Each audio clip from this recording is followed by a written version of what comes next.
ჩემო ძვირფასო თანამემამულეებო, გილოცავთ ახალ 2026 წელს.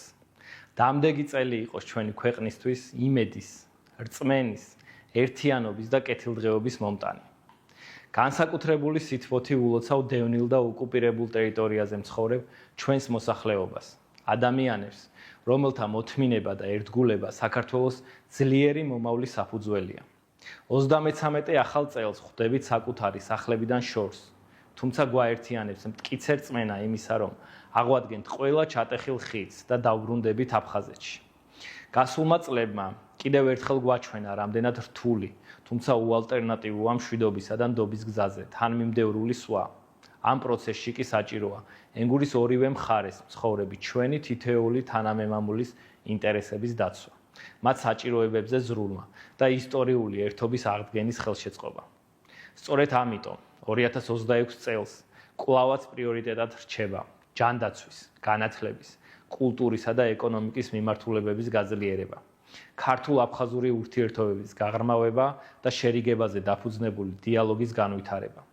კიდევ ერთხელ მადლობას ვუხდი საქართველოს პრემიერ-მინისტრს, ბატონ ირაკლი კობახიძეს, დევნილთა დახმარების მიზნით განხორციელებული პროექტების უპრეცედენტო მხარდაჭერისთვის. ვაცნობიერებთ არსებულ სირთულეებს. პოლარიზაცია და დაპირისპირება აფერხებს ნდობის აღდგენას და აშორებს ერთმანეთს ადამიანებს, რომლებსაც საერთო წარსული და ღირებულებები აერთიანებს. თუმცა ჩვენ ვაგრძელებთ პირდაპირ დიალოგს აფხაზეთში მცხოვრებ ჩვენ მოსახლეობასთან. ეს არის ცოცხალი პროცესი, რომელიც ეფუძნება პატივისცემას, ეროვნულ ღირსებასა და მშვიდობის რწმენას. ეს არის გზა, რომელიც აუცილებლად დაგვაბრუნებს ერთმანეთთან.